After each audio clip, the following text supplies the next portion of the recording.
नमो वेंकटेशाय। निर्मथ्योग्रभवार्णवे निजमनोभीष्टं दिशामीति यः सम्यक् ज्ञापयितुं करेण विलसन्मन्थानमन्येन च रम्यं धाम ददन्महेशरजतग्रामश्रियोऽलङ्कृतिः कर्मन्दीश्वर भक्तिबन्धनवशः प्रीतोस्तु कृष्णप्रभुः। ఈ విధంగా కలియుగ ప్రత్యక్ష దైవమైన ఆ వెంకటేశ్వర స్వామి వారిని తదభిన్న స్వరూపుడైన కృష్ణ పరమాత్మని మనం ప్రార్థిస్తూ ప్రతిరోజు నిర్వహించుకునే అరణ్య పర్వ ప్రవచన కార్యక్రమాన్ని మనం ఇప్పుడు శ్రీ విఘ్నేశ్వర ధ్యానాది శ్లోకములను సత్సంకల్ప వాక్యములను కలిసి పలుకుతూ ప్రారంభించుకుందాం. విఘ్నేశ్వర ధ్యానం. నమస్తే గణనాథాయ గణానాం పతయే నమః. భక్తి ప్రియాయ దేవేశ భక్తేభ్యః సుఖదాయక. శ్రీనివాస ధ్యానం అనంత వేద సంవేద్యం నిర్దోషం గుణసాగరం అతీంద్రియం నిత్యముక్తం శ్రీనివాసం భజే నిశం. శ్రీకృష్ణ ధ్యానం వందే రవఘనశ్యామం పీతకౌశేయవాససం సానందం సుందరం శుద్ధం శ్రీకృష్ణం ప్రకృతేః పరం. వ్యాసధ్యానం వేదవ్యాసం స్వాత్మరూపం సత్యసంధం పరాయణం శాంతం జితేంద్రియక్రోధం సశిష్యం ప్రణమామ్యహం. అథ సంకల్పః. శ్రీమదాదివరాహ క్షేత్రే విరాజమానస్య జగద్రక్షణార్థమవతీర్ణస్య శ్రీమదఖిలాండకోటి బ్రహ్మాండ నాయకస్య శ్రీ వెంకటేశ్వర స్వామినః పరిపూర్ణానుగ్రహేణ సర్వేషాం భక్తజనానాం ఆధివ్యాధి నివృత్తి ద్వారా ఆయురారోగ్యైశ్వర్యాభివృద్ధ్యర్థం సర్వారిష్ట నివృత్తి ద్వారా సకల శ్రేయోభివృద్ధ్యర్థం ధర్మార్థకామమోక్షాఖ్య చతుర్విధా పురుషార్థ సిద్ధ్యర్థం సమస్త పాపక్షయార్థం శ్రీ పరమేశ్వర ప్రీత్యర్థం శ్రీమన్మహాభారతే మహాభారత మాహాత్మ్యే యథాశక్తి శ్లోకపారాయణం ఆచార్యముఖేన కరిష్యామహే. శ్రీకృష్ణ పరబ్రహ్మణే నమః. నారాయణం నమస్కృత్య నరం చైవ నరోత్తమం దేవీం సరస్వతీం వ్యాసం తతో జయముదీరయేత్. ఎప్పుడైతే పాండవులందరూ కూడా అరణ్యానికి ప్రవేశించారో అరణ్యంలో ఉండేటువంటి పాండవులని సంబోధిస్తూ శౌనకుడనే మహాజ్ఞాని కొన్ని హితవాక్యాలను చెబుతూ ఉన్నారు. చెబుతూ మీరెవరు కూడా బాధపడొద్దు, మనమందరం కూడా సన్మార్గంలోనే ఉన్నాం. అరణ్యంలో ఉన్నామా రాజ్యంలో ఉన్నామా అనే విషయం గొప్పది కానీ ధర్మ మార్గంలో ఉన్నామా లేకపోతే అధర్మాన్ని ఆచరిస్తున్నామా అనేదే గొప్పది. మీరందరూ కూడా అరణ్యంలో ఉన్నప్పటికీ కూడా ధర్మ మార్గంలో ఉన్నారు. కానీ ఎవరైతే నగరాల్లో ఉన్నారో నాగరికులుగా విలుసిల్లుతున్నారో అంటే నాగరికులుగా మేము సరిగ్గా ఉన్నామని భావించే దుర్యోధనాదులు అధర్మాన్ని ఆశ్రయించారు కాబట్టి వారి వినాశం అనేది తప్పదు అనే విషయాన్ని పరోక్షంగా సూచిస్తూ శౌనకుడు చాలా విషయాలను తను చెప్పాడు. చెబుతూ నిన్నటి వరకు కూడా స్నేహము అనగా ఆసక్తి, ఒక ఏవైతే ఐహికమైనటువంటి పదార్థాలు ఉంటాయో వాటిపైన ఉండేటువంటి వ్యామోహాన్ని మనిషి వదలకుండా తనను తాను దుర్మార్గంలో నడిపించుకుంటూ వినాశనాన్ని పొందుతాడు అని చెప్పాడు. చెబుతూ యా దుస్త్యజా దుర్మతిభిః యానజీర్యతి జీర్యతః యోసౌ ప్రాణాంతికో రోగః తాం తృష్ణాం త్యజత సుఖం. మనకేవైతే రోగాలు వచ్చి ఉంటాయి ఆ రోగాలన్నీ కూడా ఈరోజు వస్తాయి, తర్వాత పరిహారం అవుతాయి. కొన్ని రోగాలు దీర్ఘకాలంగా ఉంటాయి, కొన్ని రోగాలు కొద్ది కాలం మాత్రమే ఉంటాయి. కానీ జీవుడికి అనాది కాలంగా కూడా ఒక రోగం అంటుకొని ఉన్నది. అదేంటి అంటే తృష్ణ అనగా ఆశ. ఈ ఆశ అనేది వదలనిదే మనిషి సన్మార్గంలో నడవలేడు. కాబట్టి అందుకోసం ఖచ్చితంగా అందరూ కూడా ఆశని వదిలేయాలి అనే విషయాన్ని ఆ శౌనకుడు చెబుతూ, అర్థయేవ హి కేశాంచిత్ అనర్థం భజతే నృణాం అర్థశ్రేయసి చాసక్తో నశ్చేయో విందతే నరః. మనమందరం కూడా ఉదయం లేచినప్పటి నుండి రాత్రి వరకు కూడా దేని వెనుక పరిగెత్తుతున్నామంటే డబ్బు వెనక, అర్థ సంపాదన, ధనాన్ని సంపాదించాలని మనం పరిగెత్తుతూ ఉన్నాం. కానీ ఆ ధన విషయంగా కొన్ని మాటలను చెబుతాడు శౌనకుడు. అర్థయేవహి కేశాంచిత్, అర్థము అని అంటాం అనగా చతుర్విధ పురుషార్థాల్లో అర్థానికి ఒక, ధనానికి ఒక స్థానాన్ని కల్పించి ఇదొక గొప్పది అని మనం అనుకుంటూ ఉంటాం. కానీ ఎప్పుడైతే అర్థము ధర్మానికి అనుకూలంగా ఉంటుందో అది మాత్రమే మోక్షానికి కారణమవుతుంది. ఎప్పుడైతే ధర్మానికి అనుకూలంగా ఉండదో అనగా అధర్మంగా డబ్బుని సంపాదిస్తాడో అటువంటి అర్థం వలన అనర్థాలే కలుగుతాయి. చాలా సుందరంగా చెబుతాడు, అర్థము అనర్థము. ఎప్పుడైతే అర్థము అనగా ధర్మబద్ధంగా మనం సంపాదించలేదో మధ్యలో నకారం చేరిపోతుంది, అదే అనర్థానికి కారణమవుతుంది అని చెబుతారు. అందుకోసమే మన పూర్వీకులో కూడా ఒక సంప్రదాయం ఉండేది. ఇప్పటికి కూడా మనం చాలాసార్లు మాట్లాడుకుంటూ ఉంటాం. పూర్వీకులలో చాలామంది బీదవారే ఎక్కువ. ఎందుకు బీదవారే ఎక్కువ అంటే ఎప్పుడు కూడా వారు ధన సంపాదన కోసం తన జీవితాన్ని ఉపయోగించలేదు. ఇందుకు ఉదాహరణగా కూడా ఒక మాటను మనం చెప్పుకోవచ్చు. పూర్వం ఒక మహాజ్ఞాని గారు ఉండేవారట. వారికి ఏమంటే యదృచ్ఛాలాభ సంతృప్తి అనే ఒక గుణం. అంటే ఎవరిని కూడా చేయి చాచి అడిగే స్వభావం కాదు. కానీ వారిది ఒక పెద్ద పాఠశాల, విద్యార్థులని వారు పోషిస్తూ ఉన్నారు. ఎవరైనా దానులు మితంగా ఇచ్చేటువంటి పదార్థాలని వారు మాత్రమే స్వీకరించేవారు. లేదో నేను వారి డంబాచారం కోసం కానీ వారి వైభవాన్ని చూపించడం కోసం కానీ వారు ఏదైనా పదార్థాలు ఇస్తే అటువంటి పదార్థాన్ని స్వీకరించేవారు కాదట. అంటే ఎంతవరకు ఉంటే అధర్మార్జనతో వచ్చినటువంటి పదార్థం ఏదైతే ఉంటుందో అది మాకు అనర్థకారకమనే భావనతో వారు పెద్ద పెద్ద విరాళాలను స్వీకరించేవారు కాదు. అటువంటి వారికి ప్రతిరోజు కూడా ఒక టెన్షన్. అదేమంటే విద్యార్థులకి ఈరోజు విద్యార్థులకి కడుపు నిండా భోజనం పెట్టగలమా లేదా, ఇదే ఒక ప్రతిరోజు కూడా వారికి ఒక చింత. ఎందుకంటే ఇంతమంది విద్యార్థులు నన్ను నమ్ముకొని నా దగ్గర చదువుకుంటూ ఉన్నారు, వీరికి కడుపు నిండా భోజనం పెట్టక నేనేం చేసినా కూడా వ్యర్థమైన ఒక భావన వారిది. విద్యార్థులకు కూడా తెలుసు తమ గురువుగారు ఎంత కష్టపడుతూ ఉన్నారని. ఆ విద్యార్థులందరూ కూడా భీమా నది తీరంలో ఒక ఆట ఆడుతున్నారట. ఆ ఆట ఏమంటే ఒక విచిత్రమైన ఆట. ఒక బంతిని ఒక చోట దాచిపెట్టాలి, గుంత తీసి దాచిపెట్టాలి. దాచిపెట్టిన బంతిని మిగతా వారు వెతకాలి. అలా వెతికితే ఎవరైతే వెతుకుతారో వారికి ఏదో ఫస్ట్ అని అనుకునేవారు. ఆ విధంగా ఆట ఆడుతున్నారు. అలా ఆట ఆడుతూ ఆడుతూ అందరూ వెతికే సమయంలో ఒక విద్యార్థికి గొప్ప ధన సంచయం దొరికింది. ఒక మంచి భాండారం దొరికింది, పెద్ద పాత్ర దొరికింది, అందులో మంచి బంగారు నాణ్యాలు ఉన్నాయి. అతను అనుకున్నాడు, ఇది చూస్తే మా గురుగారు సంతోషపడతారు. ఎందుకంటే ప్రతిరోజు కూడా మా భోజనం గురించి ఎంతో చింతపడేటువంటి మా గురువు గారికి ఇక మీద ఈ చింత అక్కర్లేదు కదా అని వారందరూ కూడా ఆ భాండాగారాన్ని తీసుకుని గురుగారి దగ్గర తీసుకెళ్లారు. సరిగ్గా మధ్యాహ్న కాలం, ఇంకా వంట ఆరంభం కాలేదు. ఆ మిగతా వారు కూడా ఆనందించారు. అయ్యా ఇంత ధన సంచయం వచ్చింది కాబట్టి దీనితో కూరలు అవి ఇవి తీసుకొచ్చి ఈరోజు మంచి సుగ్రాస భోజనం చేయొచ్చని అందరూ కూడా బాగా ఉవ్విళ్ళూరుతున్నారు. కానీ అదంతా చూసినటువంటి గురువుగారు అన్నారట, మనం వెంటనే ఇక్కడి నుండి మనం బయలుదేరాలి, మనం ఇక్కడ ఉండకూడదు.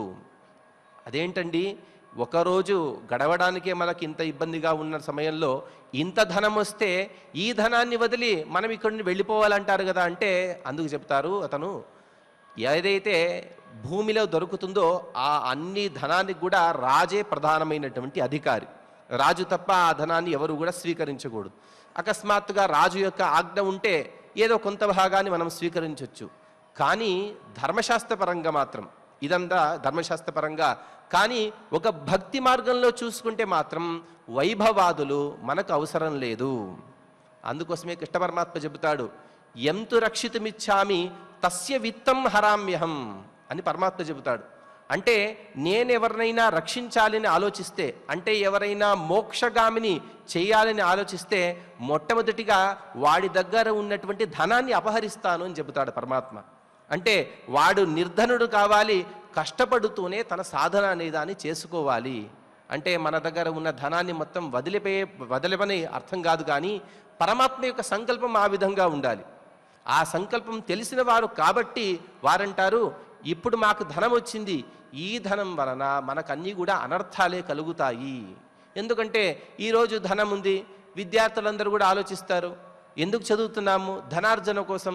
ధనమే వచ్చింది కాబట్టి మనం ఎందుకు చదవాలి అని విద్యార్థులు అనుకోవచ్చు. ఇంతదాకా కూడా ఏది కూడా అధర్మంలో వచ్చినటువంటి పదార్థాన్ని స్వీకరించని నేను ఈ ధనాన్ని స్వీకరించిన తర్వాత రేపు ఇంకొక చోట ఇంకొక వస్తువు దొరుకుతుంది, ఆ దొరికినటువంటి వస్తువుని స్వీకరించకుండా నేనెలా ఉండగలను? అంటే ఈ విధమైనటువంటి ధన సంపాదన అనేది మనకు అవసరం లేదు. అందుకోసమే ఆ శౌనకుడు చెబుతూ, అర్థయేవ హి కేశాంచిత్ అనర్థం భజతే నృణాం.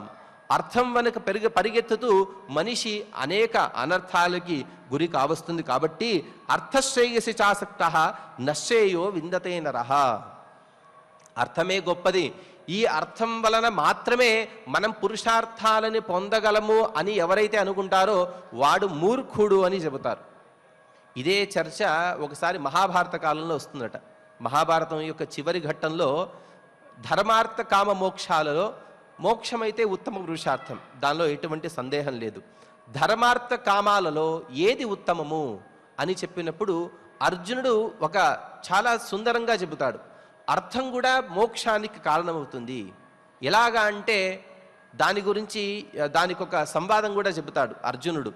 ఎవరైనా ఉదాహరణకి రఘువంశ కావ్యాలు మనం చూస్తూ ఉంటాం, తను గురుకులంలో వాసం చేసి అంతదాకా కూడా గురువు దగ్గర పొందిన విద్యకు ప్రతీకారంగా, అనగా అతనికి గురువు గారికి దక్షిణ ఇచ్చుకోవాలనే ఒక ఇచ్ఛతో తను సూర్యవంశం యొక్క రాజు దగ్గర వెళ్ళడం, ఆ రాజు దగ్గర ధనం లేకపోవడం, ఆ రాజు తను ఆలోచించాడట, రేపు ఉదయమే మనం దేవలోకం పైన దండెత్తి దేవతల దగ్గర ఉండేటువంటి ధనాన్ని తీసుకొచ్చి మనం ఆ శిష్యుడికిచ్చి ఆ శిష్యుడు ఆ గురువుకి ఆ ధనాన్ని ఇవ్వని అనుకున్న తర్వాత రాత్రికి రాత్రే దేవేంద్రుడే సువర్ణ వృష్టిని కురిపించాడు అనే విషయాన్ని మనం విన్నాం. ఆ విధంగా చెబుతూ అర్జునుడు ఎవరైతే శిష్యుడు ఉంటాడో ఆ శిష్యుడు తను ధర్మబద్ధంగా ధనాన్ని ఆర్జించి ఆ ధనం ద్వారా గురువుకి సంతృప్తిని చేకూరిస్తే తద్వారా గురువు యొక్క అనుగ్రహం అవుతుంది, తద్వారా అతనికి ధర్మ ప్రవృత్తి కలుగుతుంది గురువు యొక్క ఆశీర్వాదం వలన. అందుకోసం అర్థం కూడా ఎప్పుడైతే సరిగ్గా మనం ఉపయోగిస్తామో ఆ అర్థం ద్వారా చేకూర్చేటువంటి ప్రయోజనాలు కూడా అనేకాలు అని చెబుతారు. ఇదే విషయాన్ని కాటకోపనిషత్తులో ఒక మాటని చెబుతారు.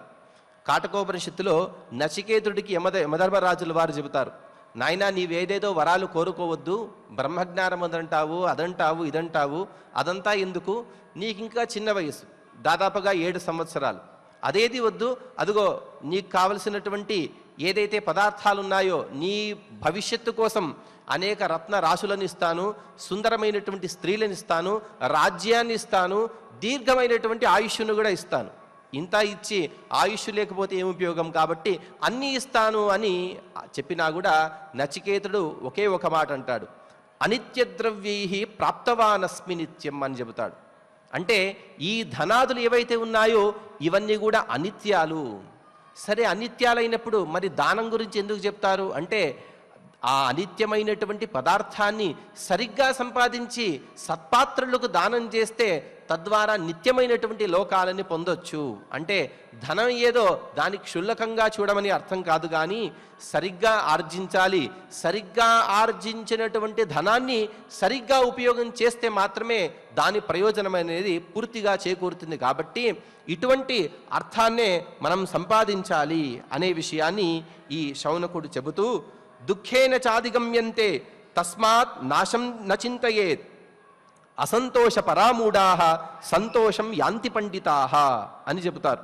అంటే ఆ ధనాన్ని సంపాదించే సమయంలో ఎంతో దుఃఖంతో సంపాదిస్తాడు మనిషి.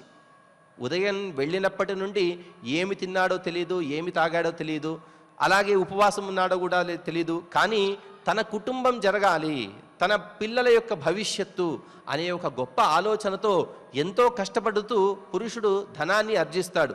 కానీ ఆ ధనం సరిగ్గా ఉపయోగించబడకపోతే ఆ ధనం వ్యర్థమవుతుంది. కాబట్టి అందుకోసమే ధనాన్ని ఎలా ఆర్జించామనేది ఎంత ముఖ్యమో ఆ ధనాన్ని ఎలా ఉపయోగించుకున్నామనేది కూడా అంతే ముఖ్యమవుతుంది అని చెబుతూ త్యజేత సంచయాన్ తస్మాత్ తజ్జాన్ క్లేశాన్ సహేత చ నహి సంచయవాన్ కశ్చిత్ దృశ్యతే నిరుపద్రవః.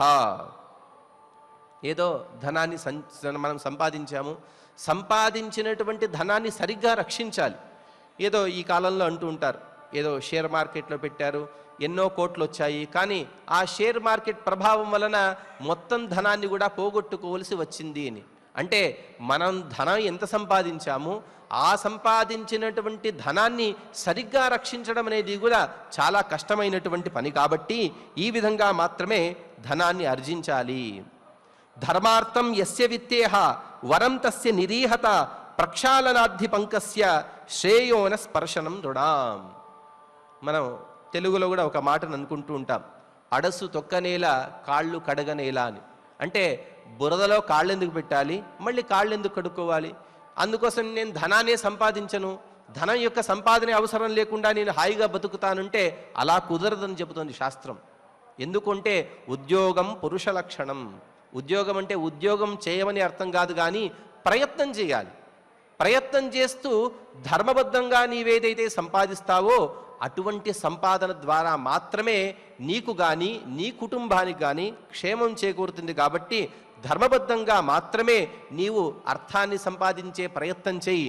చేసినటువంటి సంపాదని ధర్మం కోసం ఉపయోగించు, తద్వారా మోక్షాన్ని పొందగలవు అనే విషయాన్ని ఈ శౌనక బ్రాహ్మణుడు తెలియపరిచాడు. ఇటువంటి వాక్యాలను మళ్ళీ తెలుసుకునే ప్రయత్నం చేద్దాం. ఇప్పుడు మహాభారత మాహాత్మ్య కథనం అనే గొప్ప స్తోత్రాన్ని మనం ఆచార్యుల ద్వారా పారాయణ చేసుకుందాం. ఓం నమో వెంకటేశాయ. చక్కగా మహాభారతంలో ఉన్నటువంటి విశేషాలన్నింటినీ కూడా మనం రోజు కొంచెం కొంచెం తెలుసుకుంటూ ఉన్నాం ఆచార్యుల వారి ద్వారా. అసలు మహాభారతాన్ని అధ్యయనం చేస్తే వచ్చే ఫలమేమిటి అనే విషయాన్ని ఇంకొకసారి సూక్ష్మంగా మనం తెలుసుకొని ఇక మహాభారత మహాత్మ్యాన్ని మనం పారాయణం చేసుకుందాం. యోగోశతం కనకశృంగమయం దదాతి విప్రాజవేద విదుషేచ బహుశ్రుతాయ. యోగోశతం, ఎవరైతే ఒక మామూలుగా సహజంగా నిన్న మనం చెప్పుకున్నాం దశదానాలు అని మనం చెప్పుకున్నాం. ఆ దశదానాలలో గోభూతిల హిరణ్యాజ్య వాసోధాన్య గుడాని చ రౌప్యం లవణమిత్యాహురు దశదానాన్యనుక్రమాత్ అని. అయితే ఈ మొట్టమొదటి దానం ఏమిటి అని అంటే గోదానం. ఈ గోదానాన్ని మించినటువంటి దానము మరి ఒకటి లేదు అని గో ప్రశంస చేస్తూ ఉన్న సందర్భంలో మనం వింటాం. అయితే ఈ గోదానం మనం ఎలా చేయాలి అనంటే, ఈ శృంగములు అంటే కొమ్ములు ఉన్నాయి, ఆ కొమ్ములకు బంగారుతో చేయించబడినటువంటి ఆభరణమును తయారు చేసి ఏర్పాటు చేసుకోవాలి. రెండవది గిట్టలు ఉన్నాయి, గిట్టలకు వెండితో చేయబడినటువంటి మనం ఎలా అయితే చెప్పులు వేసుకుంటామో ఆ గోవుకు కూడా అలాగా గిట్టలకి ఒక ఆభరణం ఉంటుంది, ఆభరణం చేయాలి. అలాగా ఒక్కొక్క అంగానికి కూడా ఒక్కొక్క ఆభరణం అనేటటువంటిది, ఒక స్వామివారిని మనం ఏ విధంగా అయితే అలంకారం చేస్తామో ఆ గోవును కూడా ఆ విధంగా అలంకారం చేయాలి. అలా అలంకారం చేసినటువంటి గోవును, అట్టి గోవులను 100 మనం అలంకారం చేసి దానం చేస్తే, అది కూడా ఎవరికి అనంటే విప్రాజ వేద విదుషే బహుశ్రుతాయ అని. విప్రాజ ఒక బ్రాహ్మణుడికి ఒకసారి గోదానం చేస్తేనే అనేకమైనటువంటి పుణ్యము అని చెప్పి చాలాసార్లు మనం చెప్పుకున్నాం. అలాగా 100 గోవులు మనం దానం చేసినట్లయితే, అది కూడా ఎటువంటి వారికి దానం చేయాలి అనంటే వాక్యం చెబుతారు ఇందులో కూడా ఆహితాగ్ని సదాపాత్రంతు వేదవితు అని. చక్కగా నిత్యకర్మానుష్ఠానం చేసుకుంటూ ఆహితాగ్ని, అతను త్రేతాగ్నులను కానీ పంచాగ్నులను కానీ నిత్యము కూడా అగ్ని ఉపాసన చేస్తూ ఉన్నటువంటి బ్రాహ్మణుడికి, అలాగే వేదాన్ని అధ్యయనం చేసి తదర్థంతో సహా అధ్యయనం చేస్తున్నటువంటి బ్రాహ్మణుడికి దానం చేయాలి. ఆహితాగ్ని సదాపాత్రంతు వేదవితు అంటే ఈ అగ్ని ఉపాసన చేసినటువంటి వారికన్నా అగ్ని ఉపాసన చేస్తూ వేదాన్ని అధ్యయనం చేసి వేదార్థాన్ని కూడా తెలుసుకొని నిత్య కర్మానుష్ఠానంలో అంటే వేదంలో చెప్పబడినటువంటి అనేక ధర్మాలు ఏవైతే ఉన్నాయో ఆ ధర్మాలన్నింటినీ కూడా ఆచరిస్తూ ఉన్నటువంటి బ్రాహ్మణుడికి మీరు దానం చేయండి, అది ఉత్తమమైనటువంటిది అని చెప్పారు. అలా చెప్పినప్పుడు 100 గోవులు దానం చేస్తే, అట్టి బ్రాహ్మణుడికి 100 గోవులు దానం చేస్తే మహత్పుణ్యం అని చెప్పబడి ఉన్నది. అలా మనము ఆ గోదానము చేస్తే అంటే 100 గోవులు దానం చేస్తే ఏ ఫలమైతే మనము పొందుతామో అలాగే పుణ్యాంచ భారత కథాం సతతం శృణోతి. ఈ భారత కథ ఏదైతే ఉన్నాయో ఈ మహాభారతంలో వచ్చేటటువంటి ఘట్టాలు వృత్తాంతాలు ఏవైతే ఉన్నాయో వాటిని నిత్యము కూడా మనము దాన్ని వింటూ ఉంటే తుల్యం ఫలం భవతి తస్య చైవ. అన్ని గోవులను ఆ విధమైనటువంటి చెప్పబడినటువంటి రీతిగా మనం దానం చేయడానికి అశక్యులము. మరి మనకు అటువంటి పాపం ఏదైతే ఉందో ఆ పాపమంతా పోయి మనకు కూడా అటువంటి పుణ్యం కలగాలి అంటే మనం ఏం చేయాలి అని అంటే నీవు ఈ మహాభారతము యొక్క శ్రవణం చేయవయ్యా, దీని ద్వారానే నీకు ముక్తి కలుగుతుంది అని చెప్పారు. ఇదియే కాకుండా ఇంకొక వాక్యం కూడా చెబుతారు, భారతం శృణుయాన్నిత్యం భారతం పరికీర్తయేత్ భారతం భవనే యస్య తస్య హస్తగతో జయ.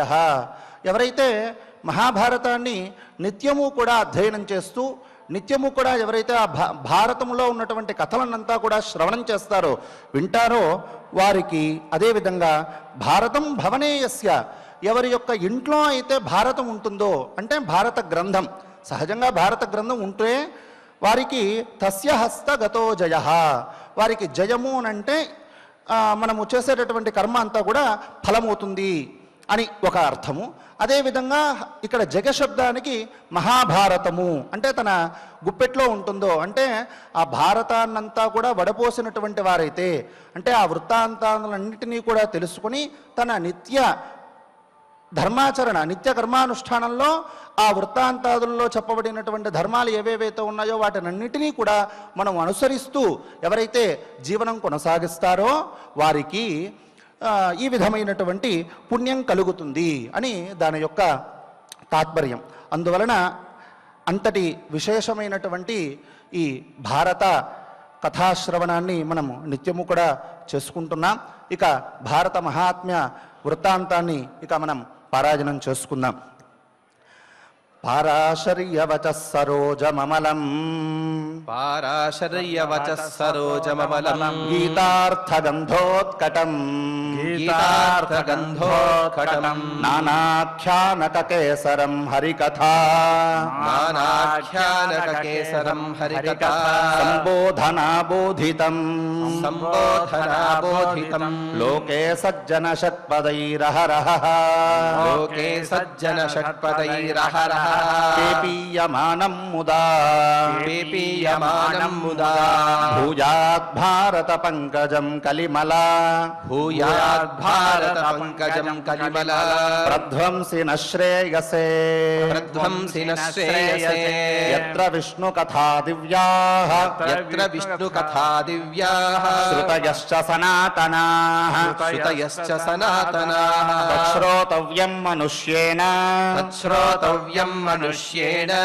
పరం పదమిహేచ్ఛత పరం పదమిహేచ్ఛత శ్రూయతాం సింహనాదోయం శ్రూయతాం సింహనాదోయం ఋషేస్తస్య మహాత్మనః ఋషేస్తస్య మహాత్మనః అష్టాదశ పురాణానాం అష్టాదశ పురాణానాం కర్తుర్వేదమహోదధేః కర్తుర్వేదమహోదధేః ధర్మశాస్త్రమిదం పుణ్యం ధర్మశాస్త్రమిదం పుణ్యం అర్థశాస్త్రమిదం పరం అర్థశాస్త్రమిదం పరం మోక్షశాస్త్రమిదం ప్రోక్తం మోక్షశాస్త్రమిదం ప్రోక్తం వ్యాసేనామిత బుద్ధినా వ్యాసేనామిత బుద్ధినా భారతం సర్వశాస్త్రాణాం భారతం సర్వశాస్త్రాణాం ఉత్తమం భరతర్షభా ఉత్తమం భరతర్షభా సంప్రత్యాచక్షతే చేదం సంప్రత్యాచక్షతే చేదం తథా శ్రోష్యంతి చాపరే తథా శ్రోష్యంతి చాపరే యోధీతే భారతం పుణ్యం యోధీతే భారతం పుణ్యం బ్రాహ్మణో నియతౌ వ్రతః బ్రాహ్మణో बाल्यतौ व्रतः चतुरो वार्षिकान् मासान् सर्वपापैः प्रमुच्यते सर्वपापैः प्रमुच्यते गुरूणां प्रथितं वंशम् कीर्तयन् सततं शुचिः कीर्तयन् सततं शुचिः वंशमाप्नोति विपुलम् लोके पूज्यतमो भवेत् लोके पूज्यतमो भवेत् अनागतश्च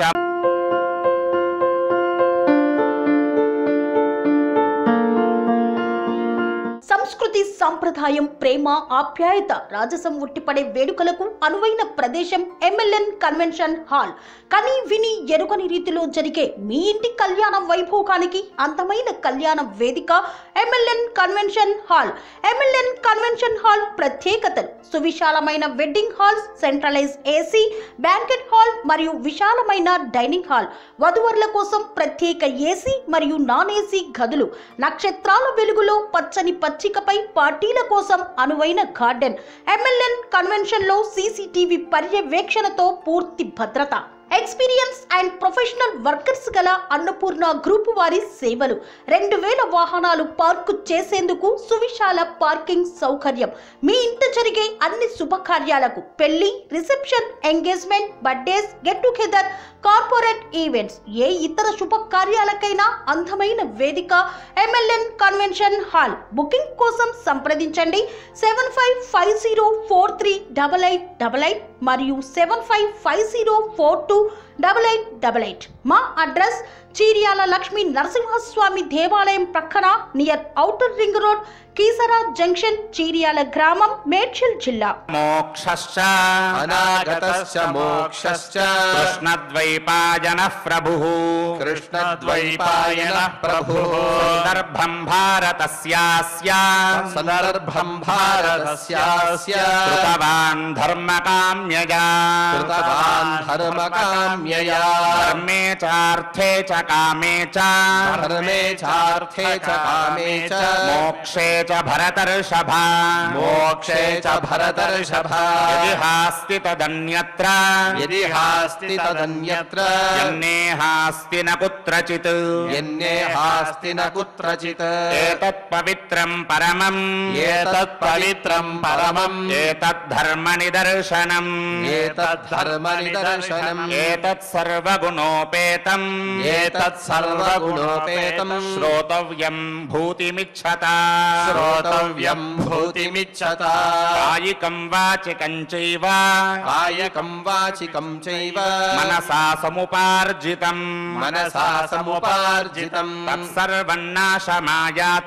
తత్సర్వం నాశమాయాతి తమః సూర్యోదయే యథా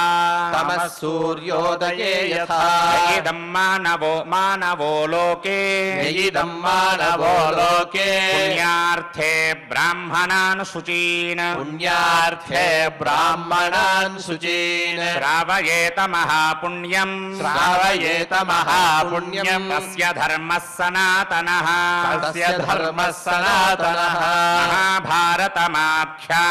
మహాభారతమాఖ్యానం క్షితింగాం చ సరస్వతీ బ్రాహ్మణాన్ కేశవం చైవ కీర్తయన్నావసీదతి శృణోతి శ్రావయేద్వాపి సతతం చైవ యో నరః సర్వపాప వినిర్ముక్తః వైష్ణవం పదమాప్నుయాత్ పితॄనుద్ధరతే సర్వాన్ ఏకాదశ సముద్భవాన్ ఆత్మానం ససుతం చైవ ప్రియం చ భరతర్షభ యథా సముద్రో భగవాన్ యథా మేరుర్మహాగిరిః ఉభౌ ఖ్యాతౌ रत्ननिधि उभौ ख्यातौ रत्ननिधि तथा भारतमुच्यते तथा भारतमुच्यते नतां स्वर्गगतिं प्राप्य नतां स्वर्गगतिं प्राप्य तुष्टिं प्राप्नोति मानवः तुष्टिं प्राप्नोति मानवः तां श्रुत्वैव महापुण्यम् यां श्रुत्वैव महापुण्यम् इतिहासमुपाश्नुते इतिहासमुपाश्नुते शरीरेण कृतं पापं शरीरेण कृतं पापं वाचा च मनसैव च वाचा च मनसैव च सर्वं सन्त्यजति क्षिप्रम् सर्वं सन्त्यजति क्षिप्रम् य इदं शृणुयान्नरः यैदं शृणुयान्नरः भरतानां महज्जन्म भरतानां महज्जन्म शृण्वतामनसूयताम् शृण्वतामनसूयताम् नास्ति व्याधिभयं तेषां नास्ति व्याधिभयं तेषाम् परलोकभयं कुतः परलोकभयं कुतः इदं हि वेदैः समितम् इदं हि वेदैः समितं पवित्रमपि चोत्तमम् पवित्रमपि चोत्तमम् श्राव्यं श्रुतिसुखं चैव श्राव्यं श्रुतिमुखं चैव पावनं शीलवर्धनम् पावनं शीलवर्धनम् य इदं भारतं राजन् इदं भारतं राजन् वाचकाय प्रयच्छति वाचकाय प्रयच्छति तेन सर्वा मही दत्ता तेन सर्वा मही दत्ता भवेत् सागरमेखला भवेत् सागरमेखला अष्टादश पुराणानि अष्टादश पुराणानि धर्मशास्त्राणि सर्वशः धर्मशास्त्राणि सर्वशः वेदाः साङ्गास्तथैकत्र वेदाः साङ्गास्तथैकत्र भारतं चैकतस्थितम् भारतं चैकतस्थितम् महत्वात् भारवत्वाच्च महत्वात् भारवत्वाच्च महाभारतमुच्यते महाभारतमुच्यते निरुक्तमथ यो वेद निरुक्तमथ यो वेद सर्वपापैः प्रमुच्यते सर्वपापैः प्रमुच्यते जयो नामेतिहासोऽयम् जयो नामेतिहासोऽयम् श्रोतव्यो भूतिमिच्छता श्रोतव्यो भूतिमिच्छता ब्राह्मणेन च राज्ञा च ब्राह्मणेन च राज्ञा च गर्भिण्या चैव योषिता गर्भिण्या चैव योषिता स्वर्गकामो लभेत् स्वर्गम् स्वर्गकामो लभेत् स्वर्गम् जयकामो लभेत् जयम् जयकामो लभेत् जयम् गर्भिणी लभते पुत्रम् गर्भिणी लभते पुत्रम् कन्यां वा बहुभागिनीम् कन्यां वा बहुभागिनी योगो शतं कनकशृङ्गमयं ददाति योगो शतं कनकशृङ्गमयं ददाति विप्राय वेदविदुषे च बहुश्रुताय विप्राय वेदविदुषे च बहुश्रुताय पुण्यां च भारतकथां सततं शृणोति पुण्यां च भारतकथां सततं शृणोति तुल्यं फलं भवति तस्य च तस्य चैव तुल्यं फलं भवति तस्य च तस्य चैव कार्ष्णं वेदमिमं सर्वं कार्ष्णं वेदमिमं सर्वं शृणुयाद्यः समाहितः शृणुयाद्यः समाहितः ब्रह्महत्यादिपापानां ब्रह्महत्यादिपापानां कोटिस्तस्य विनश्यति कोटिस्तस्य विनश्यति पुत्राः शुश्रूषवः सन्ति पुत्राः शुश्रूषवः सन्ति प्रेष्याश्च प्रियकारिणः प्रेष्याश्च प्रियकारिणः भरतानां महज्जन्म भरतानां महज्जन्म महाभारतमुच्यते महाभारतमुच्यते देवा राजर्षयो ह्यत्र देवा राजऋषयो ह्यत्र पुण्या ब्रह्मर्षयस्तथा पुण्या ब्रह्मऋषयस्तथा कीर्त्यन्ते धूतपाप्मानः कीर्त्यन्ते धूतपाप्मानः कीर्त्यते केशवस्तथा कीर्त्यते केशवस्तथा भगवांश्चापि देवेशः भगवांश्चापि देवेशः यत्र देवी च कीर्त्यते यत्र देवी च कीर्त्यते अनेकजननो यत्र अनेकजननो यत्र कार्तिकेयस्य सम्भवः कार्तिकेयस्य सम्भवः ब्राह्मणानां गवाञ्चैव ब्राह्मणानां गवां चैव माहात्म्यं यत्र कीर्त्यते माहात्म्यं यत्र कीर्त्यते सर्वं श्रुतिसमूहोऽयं सर्वं श्रुतिसमूहोऽयं श्रोतव्यो धर्मबुद्धिभिः श्रोतव्यो धर्मबुद्धिभिः मुच्यते सर्वपापेभ्यः मुच्यते सर्वपापेभ्यः राहुना चन्द्रमा यथा राहुणा चन्द्रमा यथा जयो नामेतिहासोऽयं जयो नामेतिहासोऽयं श्रोतव्यो विजिगीषुणा श्रोतव्यो विजिगीषुणा अस्मिन्नर्थश्च कामश्च अस्मिन्नर्थश्च कामश्च निखिलेनोपदेक्ष्यते निखिलेनोपदेक्ष्यते इतिहासे महापुण्ये इतिहासे महापुण्ये बुद्धिश्च परिनैष्ठिकी बुद्धिश्च परिनिष्ठिकी भारतं शृणुयान्नित्यं भारतं शृणुयान्नित्यं भारतं परिकीर्तयेत् भारतं परिकीर्तयेत् भारतं भवने यस्य भारतं भवने यस्य तस्य हस्तगतो जयः तस्य हस्तगतो जयः पुण्योऽयमितिहासाख्यः पुण्योऽयमितिहासाख्यः पवित्रं चेदमुत्तमम् पवित्रं चेदमुत्तमम् कृष्णेन मुनिना विप्र कृष्णेन मुनिना विप्र निर्मितं सत्यवादिना निर्मितं सत्यवादिना सर्वज्ञेन विधिज्ञेन सर्वज्ञेन विधिज्ञेन धर्मज्ञानवता सता सर्वज्ञानवता सता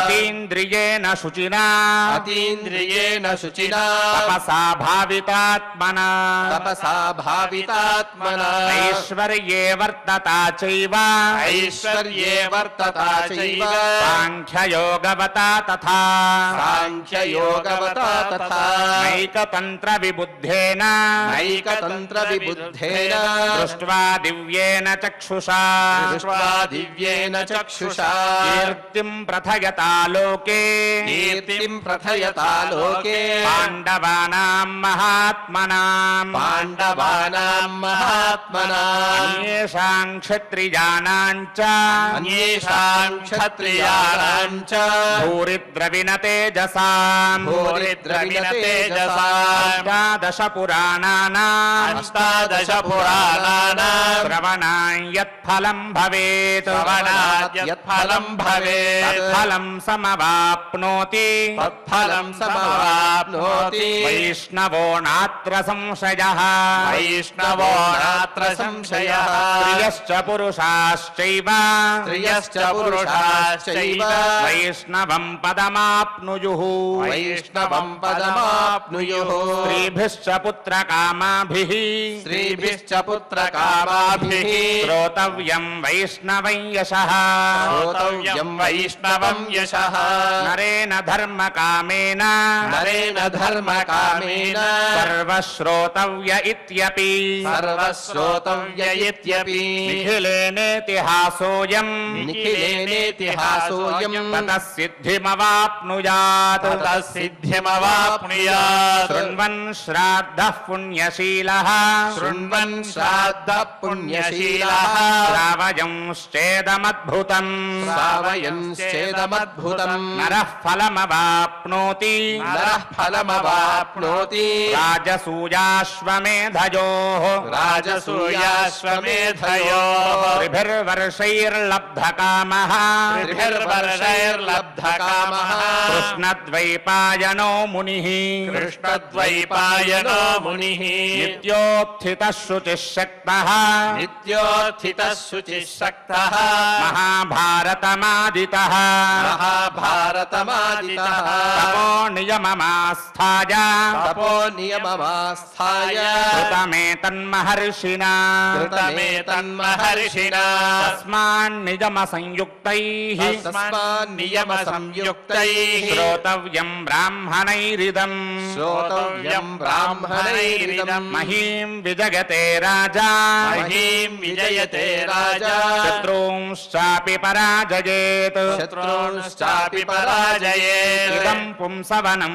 श्रेष्ठम् इदं पुंसवनं श्रेष्ठम् इदं स्वस्त्ययनं महत् इदं स्वस्त्ययनं महत् महिषी युवराजा యువరాజాభ్యాం महिषी युवराजाभ्याम् శ్రోతవ్యం బహుశస్తథా श्रोतव्यम् बहुशस्तथा వీరం జనగతే పుత్రం वीरम् जनयते पुत्रम् కన్యాం వా రాజభాగినీం कन्याम् वा राजभागिनी యశ్చేదం శ్రావయేద్విద్వాన్ यश्चेदम् श्रावयेद्विद्वान् సదా పర్వణి పర్వణి सदा पर्वणि पर्वणि భూతపాప్మాజిత స్వర్గః भूतपाप्माजितस्वर्गः బ్రహ్మ భూయాయ కల్పతే ब्रह्मभूयाय कल्पते యశ్చేదం శ్రావయేత్ శ్రాద్ధే यश्चेदम् श्रावयेत् श्राद्धे బ్రాహ్మణాన్ పాదమంతతః ब्राह्मणान् पादमन्ततः అక్షయ్యమన్నపానం వై अक्षय्यमन्नपानम् वै పితॄన్ తస్యోపతిష్ఠతే पितॄन्तस्योपतिष्ठते ఇతిహాసమిమం పుణ్యం इतिहासमिमम् पुण्यम् మహార్థం వేద సంమితం महार्थम् वेदसंहितम् వ్యాసోక్తం శ్రూయతే येन व्यासोक्तम् श्रूयते येन కృత్వా బ్రాహ్మణమగ్రతః कृत्वा ब्राह्मणमग्रतः సనరः సర్వకామాంశ్చ सनरः सर्वकामांश्च కీర్తిం ప్రాప్యేహ శౌనక कीर्तिम् प्राप्येह शौनक గచ్చేత్ పరమికాం సిద్ధిం गच्छेत् परमिकाम् सिद्धिम् అత్ర మే నాస్తి సంశయః अत्र मे नास्ति संशयः శ్రావయేత్ బ్రాహ్మణాన్ శ్రాద్ధే श्रावयेत् ब्राह्मणान् श्राद्धे యశ్చైనం పాదమంతతః यश्चैनम् पादमन्ततः అక్షయ్యం తస్య తచ్శ్రాద్ధం अक्षय्यम् तस्य तत्श्राद्धम् ఉపావర్తేత్ పితॄనిహ उपावर्तेत् पितॄनिह భారతం పరమం పుణ్యం भारतम् परमम् पुण्यम् భారతే వివిధాః కథాః भारते विविधाः कथाः భారతం సేవ్యతే దేవైః भारतम् सेव्यते देवैः భారతం పరమం పదం भारतम् परमम् पदम् భారతం సర్వశాస్త్రాణాం भारतम् सर्वशास्त्राणाम् ఉత్తమం భరతర్షభ उत्तमम् भरतर्षभ భారతాత్ ప్రాప్యతే మోక్షః भारतात् प्राप्यते मोक्षः తత్వమేతద్బ్రవీమి తత్ तत्त्वमेतद्ब्रवीमि तत् ఏవమేతన్మహారాజా एवमेतन्महाराज నాత్ర కార్యా విచారణ नात्र कार्या विचारणा శ్రద్ధదానేన వైభావ్యం श्रद्धदानेन वैभाव्यम् ఏవమాహ గురుర్మమ एवमाह गुरुर्मम వేదే రామాయణే పుణ్యే वेदे रामायणे पुण्ये భారతే భరతర్షభ भारते भरतर्षभ ఆదౌ చాంతే చ మధ్యే చ आदौ चान्ते च मध्ये च హరిః సర్వత్ర గీయతే हरिः सर्वत्र गीयते భారతశ్రవణే రాజన్ भारतश्रवणे राजन् పారణే చ నృపోత్తమ पारणे च नृपोत्तम సదా యత్నవతా భావ్యం सदा यत्नवता भाव्यम् శ్రేయస్తు పరమిచ్చత श्रेयस्तु परमिच्छता ఇది శ్రీమన్మహాభారతే इति श्रीमन्महाभारते మహాభారత మాహాత్మ్యం महाभारतमाहात्म्यम् ఇత్యాఖ్యః సర్గః इत्याख्यः सर्गः ఈ మహాభారత మాహాత్మ్యం గురించి ఈ స్తోత్రంలో చాలా సుందరంగా వర్ణించారు. సామాన్యంగా మనం మహాభారతం అంటే కురుపాండవుల యుద్ధం, లేకపోతే ఆ యుద్ధానికి పూర్వం జరిగినటువంటి వృత్తాంతం మాత్రమే అని మనం అనుకుంటూ ఉంటాం. కానీ ఇంతవరకు కూడా అంటే కురుపాండవుల యుద్ధం దాకా కూడా జరిగిన వృత్తాంతం 40% మాత్రమే, దాదాపుగా 40% మాత్రమే మహాభారతం వర్ణిస్తుంది. తర్వాత జరిగేదంతా కూడా అన్నీ కూడా ఉపదేశాత్మకమైనటువంటి కథలే. అందుకోసమే ఈ ఏదైతే ఆఖ్యానం ఉన్నదో, ఈ గ్రంథం ఉన్నదో, దీన్ని జయోనామేతిహాసోయం అని చెబుతారు. జయం అంటే మహాభారతం యొక్క మొదటి పేరు ఏమంటే జయ అనే పేరు. అంటే ఈ గ్రంథానికి జయము అని ఎందుకు చెబుతారు అంటే, ఎవరైతే ఈ గ్రంథాన్ని అధ్యయనం చేస్తారో వారు అన్ని చోట్ల కూడా జయాన్ని పొందుతారు. అందుకోసమే జయము అని చెబుతారు. అంత మాత్రం కాదు, సర్వం శృతి సమూహోయం శ్రోతవ్యో ధర్మబుద్ధిభి. ఇదంతా కూడా ఏదో ఊరికినే అలా చెప్పేశారు, ఒక కథ అల్లారు అని కాదు. ఇదంతా కూడా వేదాల్లో చెప్పినటువంటి విషయాలనే మహర్షి వ్యాసుల వారు సంగ్రహం చేసి మనకు ప్రసాదించారు. సర్వజ్ఞేన విధిజ్ఞేన ధర్మజ్ఞానవతాసత అతీంద్రియేణ శుచినా తపసా భావితాత్మన కృష్ణేన మునినా విప్ర నిర్మితం సత్యవాదిన.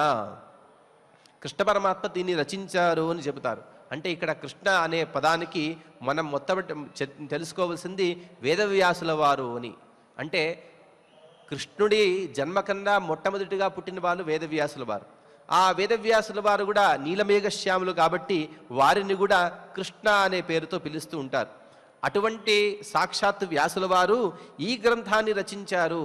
ఎంత సూక్ష్మంగా రచించారుంటే ఏదో నాకే వచ్చు నేనే చెప్పాను అని ఆ వ్యాసుల వారికి అటువంటి అభీష్టం లేదు. ఎందుకంటే తర్వాత శాంతి పర్వాదుల్లో చూస్తాం, సాక్షాత్తు పరమాత్మే 3 రూపాలతో ఉన్నాడు.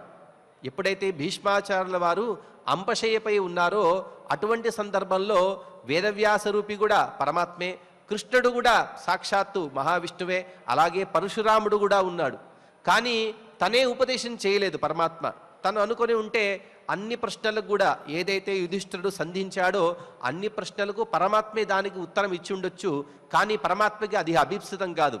ఎందుకంటే తన భక్తులు ఎవరైతే ఉంటారో వారి కీర్తి కూడా అన్ని చోట్ల కూడా ప్రసరిల్లాలి. అంటే మా భీష్మాచార్యుల వారు సామాన్యుల వారు కాదు.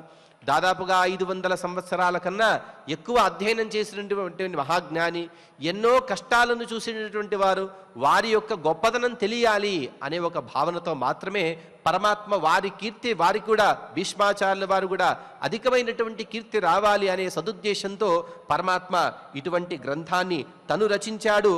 అంత మాత్రం కాదు, తను రచింపజేశాడు. ఈ మహాభారతాన్ని ప్రతిరోజు కూడా మనం వినవలసినదే. కనీసం మన ఇంటిలో జరిగేటువంటి పితృకార్యాలలోనైనా ఈ గ్రంథం యొక్క ఒక పాదాన్నైనా చెప్పండి. శ్రావయేత్ బ్రాహ్మణాన్ శ్రాద్ధే శ్రాద్యశ్చైనం పాదమంతతః, ఒక పాదమైనా చెప్పండి అని చెబుతారు. సామాన్యంగా భగవద్గీతలోని ఒక శ్లోకమైనా మనకు వచ్చి ఉండొచ్చు. అటువంటి ఒక శ్లోకాన్ని మనం మన ఇంటిలో జరిగేటువంటి పితృకార్యాల్లో చెబితే ఏమవుతుంది అంటే అక్షయ్యం తస్య తత్శ్రాద్ధం ఉపావర్తేత్ పితృనిహ. మన పితృదేవులకి అక్షయమైనటువంటి ఫలితాలు. పితృదేవతలు అనగా పితృదేవతలు అంటే దేవతలని అర్థం కాదు, విశ్వే దేవతల ద్వారా మన ఎవరైతే జీవులను ఉద్దేశించి శ్రాద్ధాదులు చేసుంటామో వారికి అక్షయమైనటువంటి ఆనందం కలుగుతుంది. కాబట్టి శ్రాద్ధాదుల్లో ఈ మహాభారతం యొక్క ఒక పాదాన్నైనా మీరు పారాయణం చేయండి. ఈ మహాభారతంలో ఉన్నటువంటి కంటెంట్ ఏమి, ముఖ్యమైన విషయం ఏమి అంటే వేదే రామాయణే పుణ్యే భారతే భరతర్షభ ఆదౌ చాంతే చ మధ్యే చ హరిస్సర్వత్ర గీయతే. మొత్తం కూడా ఒక్కొక్క అక్షరం కూడా, ఒక్కొక్క అనుస్వారము, ఒక్కొక్క హ్రస్వము, ఒక్కొక్క విసర్గాలు అన్నీ కూడా ఆ పరమాత్మ యొక్క సర్వోత్తమత్వాది సద్గుణాలను అది ప్రతిపాదిస్తున్నాయి. కాబట్టి అంతటి ఉత్తమమైనటువంటి ఈ గ్రంథము, అందుకోసమే మహాభారతాన్ని అందరూ కూడా ఖచ్చితంగా మీరందరూ కూడా ప్రతిరోజు అధ్యయనం చేయాలి అనే విషయాన్ని ఇందులో చెబుతున్నారు. ఇక ఇవాళ అనంత పద్మనాభ చతుర్దశి. ఆ అనంత పద్మనాభ చతుర్దశిలో నాడు మనం అనంత పద్మనాభ స్వామి వారిని పూజిస్తాం. అసలు ఈ అనంత పద్మనాభుడు అంటే ఎవరు అంటే అందుకోసం ఒక చిన్న ఆఖ్యానాన్ని కూడా చెబుతారు. బ్రహ్మాండ పురాణంలో బ్రహ్మాండ పురాణంతర్గత ఒక భాగంలో చెబుతూ, ఎప్పుడైతే దుర్యోధనాలచే పరాభివంపబడి పాండవులు అరణ్యంలో ఉన్నారో అటువంటి సందర్భంలో కృష్ణుడు అక్కడికి వచ్చాడు.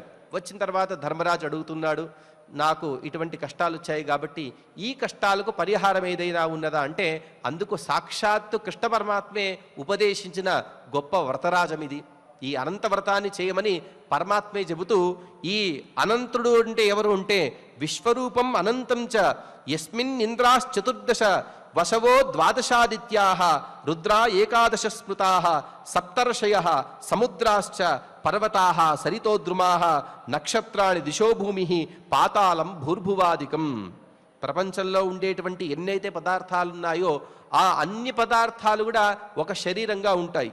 అవేవేవి అంటే ఇంద్రులు, అలాగే ద్వాదశ ఆదిత్యులు, ఏకాదశ రుద్రులు, సప్తఋషులు, సముద్రాలు, పర్వతాలు, నదులు, చెట్లు, నక్షత్రాలు, దిక్కులు, భూమి, పాతాళము, ఈ విధంగా సమస్త లోకాలు, సమస్త జీవులు, ఈ అందరి జీవుల యొక్క శరీరంగా ఒక పరమాత్మ యొక్క రూపాన్ని భావిస్తే అదే అనంతుడు అని పరమాత్మ చెబుతాడు. ఎందుకు ఈ అనంతుడిని పూజించాలంటే మనం ఎంతమంది అంటే మనం జీవగణాలు అనంతాలు అని చెబుతారు. ఒక్కొక్క జీవి కూడా అనంతమైనటువంటి పుణ్యపాప కర్మలను చేస్తాడు. తద్వారా అనంతమైన సుఖదుఖాలని భోగిస్తూ ఉంటాడు. ఈ అనంతమైన సంసారం నుండి మనం బయటపడాలంటే మనం పూజించవలసినది కూడా అనంతుడినే. అంటే దేనిదైతే మనకు సమస్య ఎక్కడి నుండే ప్రారంభమైందో సమస్యకు పరిహారం కూడా అక్కడే.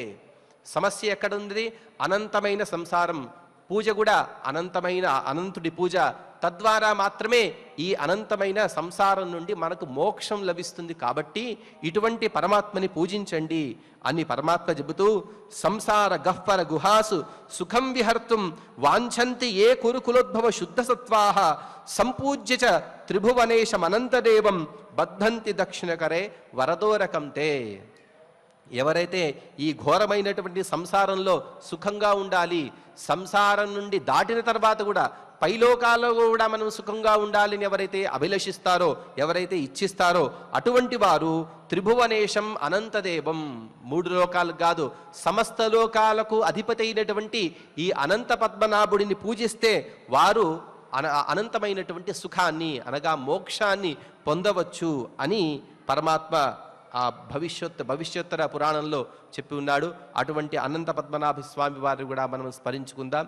ఇప్పుడు మనం తిరుమల తిరుపతి దేవస్థానం అన్నమాచార్య ప్రాజెక్టు కళాకారులు డాక్టర్ కె సుబ్రహ్మణ్యం గారు వారి బృందంతో సహా గోవిందనామ సంకీర్తన కార్యక్రమాన్ని ప్రారంభిస్తారు. ఆ సంకీర్తన యజ్ఞంలో మనం కూడా యథాశక్తిగా పాల్గొందాం. ఓం నమో వెంకటేశాయ. స్వామి బోధానంద గోసేవ ఆశ్రమం, సైథాపూర్. జ్యోతిష్యం, వాస్తుశాస్త్రం మన పూర్వీకులు మనకిచ్చిన వరం. దుర్గాదేవి, కాలభైరవ ఉపాసనతో వాక్సిద్ధి పొందిన శ్రీ శ్రీ బోధానందగిరి స్వామివారు మీకు ఎలాంటి సమస్యలున్నా, వాటిలో ముఖ్యంగా ధన నష్టం, ఆరోగ్య నష్టం, భార్యాభర్తల మధ్య గొడవలు, ప్రేమించుకున్న వారు దూరం అవడం, ఎన్ని సంబంధాలు వచ్చినా పెళ్లి ముడి పడకపోవడం, రోడ్డు ప్రమాదాలు, అప్పుల బాధలు, వ్యవసాయంలో నష్టాలు, పెద్దల మాట పిల్లలు వినకపోవడం, ఆరోగ్య శాంతి, గృహశాంతి, మనశ్శాంతి లేకపోవడం, ఇలాంటి సమస్యలు ఉన్నట్లయితే ఒక్కసారి స్వామీజీని కలవండి. మీ సమస్యలకు తగిన పరిష్కారాన్ని పొందండి. అంతేకాక అన్ని రకాల వ్యాధులకు గోపంచకవ్య మరియు మూలికా వైద్యం చేయబడును. నమ్మకంతో రండి, ఆయురారోగ్యాలతో వర్ధిల్లండి. మా అడ్రస్ స్వామి బోధానంద గోసేవ ఆశ్రమం, సైథాపూర్, వీరభద్రస్వామి గుడి దగ్గర, యాదగిరిగుట్ట. సంప్రదించవలసిన నెంబర్ 9849213754 మరియు 9618034138.